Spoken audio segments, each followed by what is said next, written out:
আর 36 একটি সোভিয়েত বর্তমান রাশিয়ার একটি আইসিবিএম ইন্টারকন্টিনেন্টাল ব্যালিস্টিক মিসাইল, যা কিনা বর্তমান বিশ্বের সবচাইতে ধ্বংসাত্মক মিসাইল।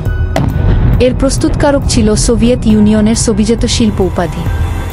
এই আইসিবিএম তৈরি করা হয়েছিল আমেরিকাকে কাউন্টার করার জন্য এবং এর প্রেক্ষাপট তৈরি করেছিল স্বয়ং আমেরিকা নিজেই।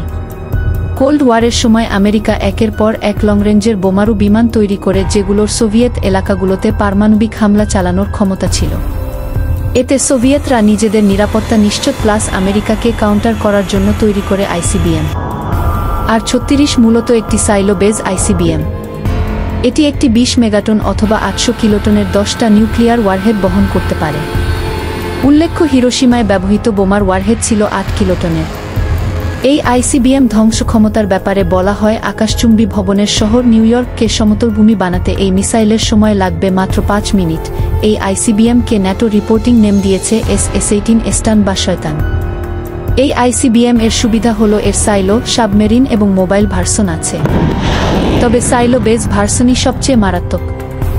আর 36 এর মতো ভয়ঙ্কর মিসাইল আপাতত নাই। আমেরিকা নিজেও এই মিসাইলকে যথেষ্ট ভয় করে।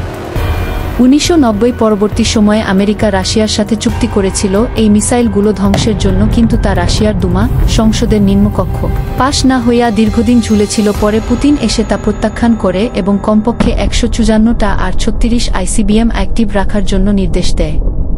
তখন আমেরিকা জর্জিয়াকে ন্যাটোর সদস্য করার জন্য উঠে পড়ে লাগে। তারপর রশি টানাটানি এবং শেষমেশ রাশিয়া জর্জিয়া যুদ্ধ।